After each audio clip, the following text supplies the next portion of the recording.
Kemudian untuk kode lelang, kemudian tipe, harga, waktu lelang, kemudian kategori lokasi lelang, kemudian tahun pembuatan, kita copy paste saja ya Bapak Ibu. Nanti kalau dalam paste untuk harga lelangnya ada kendala, nggak bisa, coba Bapak Ibu hilangkan RP sama titik-titiknya atau komanya ya. Oke. Kemudian setelah kita mendapatkan data, kebetulan ini dalam satu tahapan, di tahapan kelima, kita mendapat 5 kan? Kan tadi syaratnya minimal 3, maksimal 7, sedangkan kita mendapatkan 5. Maka 5-5-nya kita masukkan semuanya. Kemudian langkahnya adalah kita melakukan penyesuaian, ya, penyesuaian. Untuk default penyesuaiannya adalah kita bandingkan dengan objek yang kita taksir Bapak Ibu. Apabila objek yang kita taksir itu lebih bagus, otomatis nanti data pembandingnya kita tambahkan ya, tambahkan. Nah, untuk faktor-faktor pengalinya itu ada untuk penyesuaiannya itu ada di nomor 7 ya Bapak Ibu, silakan dilihat. Kita lakukan penyesuaian. Yang pertama adalah tipenya ya. Tipenya untuk data 1 sampai dengan 5 ini kebetulan sama semua ya. Jadi tidak kita sesuaikan, jadi 0%. Nah, nanti ketika Bapak Ibu menemukan data yang berbeda ya, ternyata harus pakai misalkan tahapan sampai tahapan 6, kemudian datanya berbeda gitu ya. Untuk tipe ini Bapak Ibu, penyesuaiannya adalah 8% per perbedaan kelas kendaraan ya. Ini mereknya sama, misalkan mereknya sama-sama Toyota. Kemudian tipenya kita dapatkan beda-beda, misalkan Innova E, kemudian G, kemudian V. Nah, untuk masing-masing perbedaan kelas tadi, E ke G, kemudian G ke V, itu besarannya 8% ya. Kalau lebih bagus untuk data yang kita taksir, otomatis yang data pembandingnya kita kurangkan ya. Setiap kelasnya kita kurangkan 8%. Dari sini ada pertanyaan Bapak Ibu? Kita pelan-pelan dulu. Paham semua ya? Kemudian ke merek. Nah, merek kebetulan sama-sama Ranger 2.L semuanya ya. Jadi untuk seluruh data pembanding tidak kita sesuaikan atau penyesuaian 0%. Nah, apabila Bapak Ibu nanti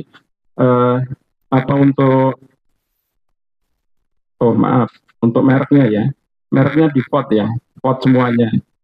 Nah, untuk yang merek Ford, kemudian pembandingnya Ford, otomatis 0% tidak kita lakukan penyesuaian. Dan apabila terpaksa nanti ke tahapan ke berapa ternyata harus menggunakan merek yang berbeda, misalkan kita menaksirnya Honda Stream ya. Kemudian tidak ada pembanding, kita temukan yang mendekati spesifikasinya misalkan Toyota Innova gitu ya. Nah, untuk besaran daripada penyesuaian merek itu ada rumusnya Bapak Ibu, sama dengan harga baru objek yang kita taksir dikurangi harga baru objek pembanding dibagi dengan harga baru objek pembanding.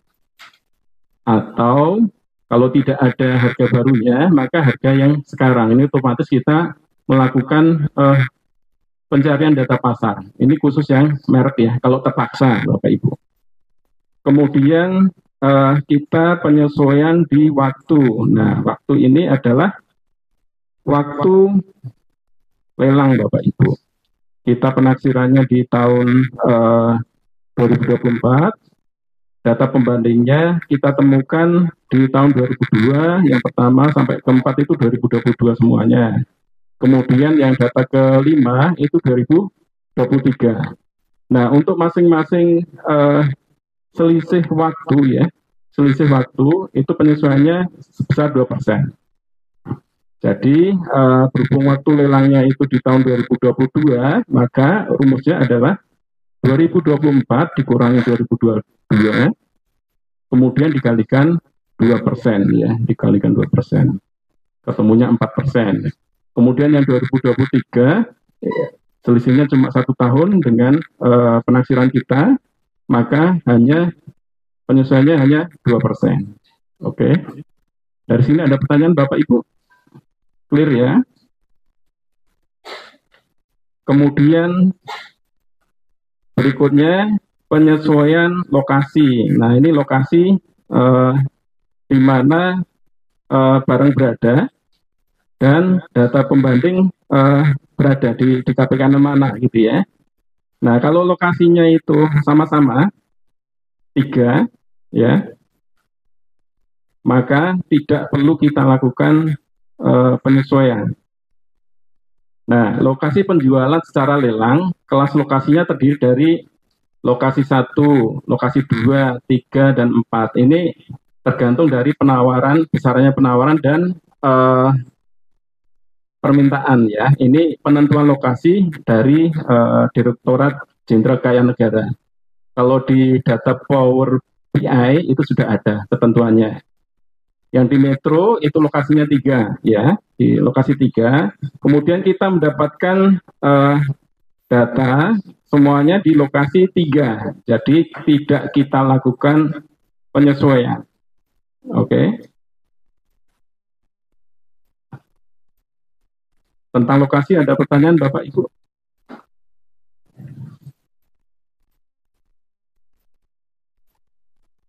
Kelas lokasi yang paling tinggi adalah lokasi 1, lokasi 2, kemudian 3, 4 ya. Sampai sekarang itu yang ditentukan oleh DJKN baru 3 lokasi ya. Kalau di KMK ada 4 lokasi. Setiap lokasinya berkisar 5%. Jadi ketika objek kita yang kita taksir itu di lokasinya misalkan 3 ya, kemudian kita mendapatkan pembanding di lokasi 2, berarti perlu disesuaikan -5.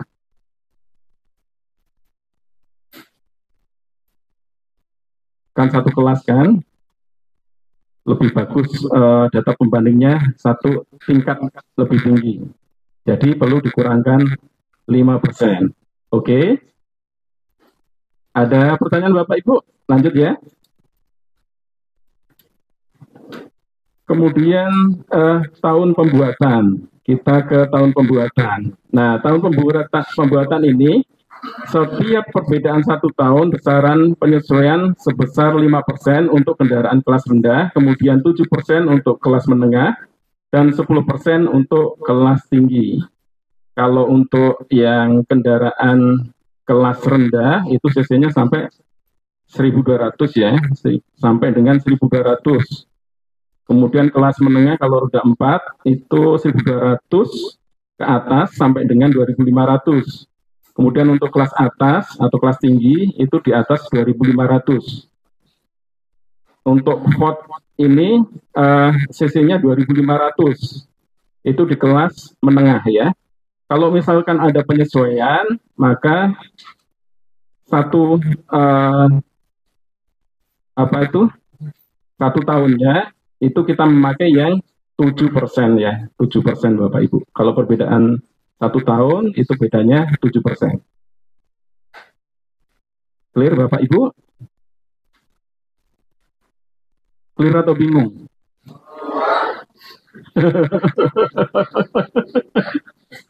Oke, yang mana yang bingungnya? Semuanya. Oke, prinsip ini ya. Ini kan prinsipnya pakai perbandingan data pasar, oke ya. Perlu kita sesuaikan ya, antara lain tadi ya, faktor merek, kemudian faktor tipe, kemudian lokasi, kemudian tahun pembuatan, apalagi ya tadi ya, tahun pembuatan, kemudian waktu. Nah, masing-masing ini ya kita bandingkan. Apabila yang kita taksir itu ini ya, objek yang kita lakukan penaksiran itu lebih bagus ya, lebih bagus daripada objek pembanding, maka posisi di objek pembandingnya itu kita kurangkan. Besarannya berapa? Masing-masing tadi di ketentuan ya. Yang di merek beda berapa persen tadi, di tipe ada berapa persen. Ada semuanya di situ Bapak Ibu ya, nanti dipelajari lagi. Secara umum paham? Iya. ada yang tanya dulu, ada yang tanya. Silakan. Bingungnya di mana? Satu aja coba tanya yang bingungnya mana.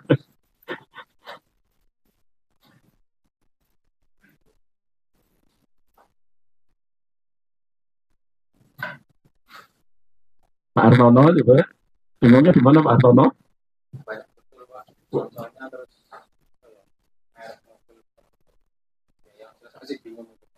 Ya, kita kan yang di contoh soalnya K1 itu menilai punya IAIN satu unit mobil Ford ya, mereknya Ford, kemudian tipenya 2.5L ya, tahun 2013. Kemudian kita cari tadi ya, dari tahapan-tahapan tadi ketemu 5 data. Nah, 5 data kita masukkan.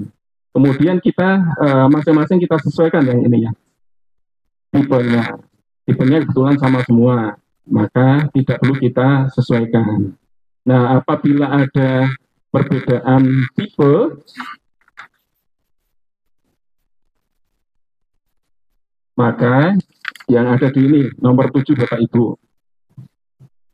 nomor 7A itu penyesuaiannya satu tingkatnya 8% ya. Misalkan ini penaksiran kita Innova G manual ya. Kemudian dapat pembandingnya Innova E ya, yang lebih rendah. Ya. Itu otomatis nanti penyesuaiannya kita tambahkan 8%. Clear Bapak Ibu?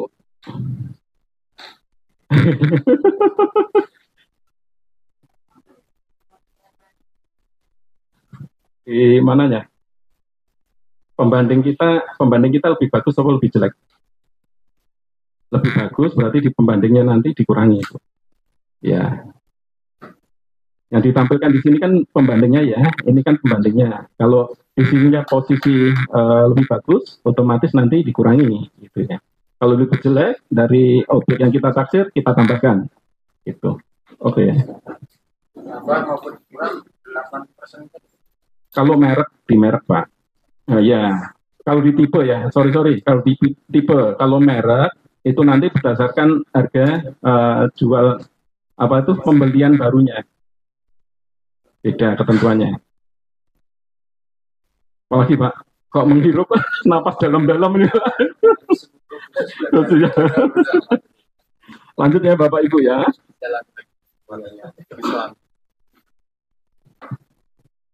Setelah kita melakukan penyesuaian untuk seluruhnya, kemudian kita totalkan masing-masing ya. Di pembanding 1 kita totalkan 00 plus 4 plus 00 jadi 4. Kemudian pembanding 2 sampai ke 5 masing-masing kita totalkan. Setelah itu kita kalikan Pak, pengaliannya itu dari harga lelang ya, harga data lelang ini. Nah ini ya, ini data 1 ya, inilah. Ini kita kalikan dengan kalikan 1 plus besaran total penyesuaian.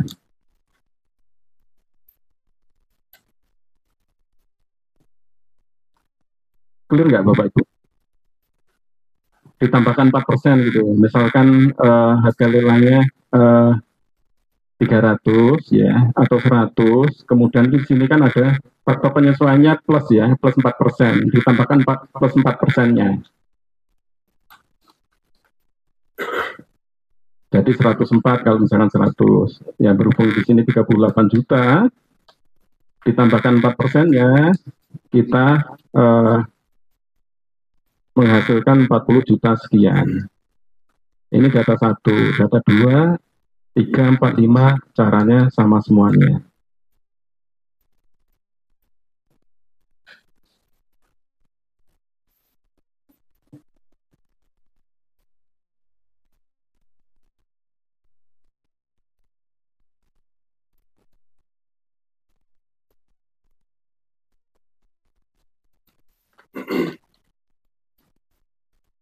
Setelah kita mendapatkan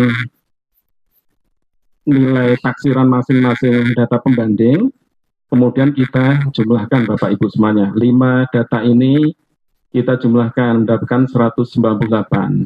Kemudian total kelima tadi kita rata-rata ya, kita bagi 5. Mendapatkan satuannya sebesar 39.664.000 sekian ya. Kemudian dari situ kita kalikan dengan pengali untuk kerusakan tadi Bapak Ibu yang di atas. Nah ini 0,7 ya. Tingkat kerusakannya sampai dengan 80% di contoh soal ya. Kita dapatkan 0,7. Nah, kita kalikan 0,7 didapatkan 1 unit watt tahun 2013 dengan metode ini menghasilkan nilai taksiran nilai limit sebesar 27.779 sekian. Nah, kemudian baru kita bulatkan ke ribuan terdekat. Kalau sampai dengan 500 kita naikkan, kalau kurang dari 500 kita kita kurangkan ya ke ribuan terdekat. Oh iya, maaf 27 juta.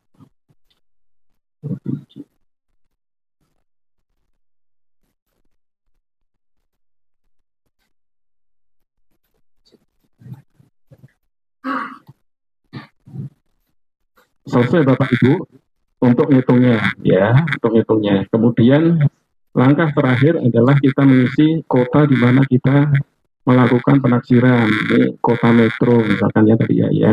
Kemudian tanggal penentuan nilai taksiran. Ini kalau di penilaian biasanya dilakukan di tanggal terakhir survei.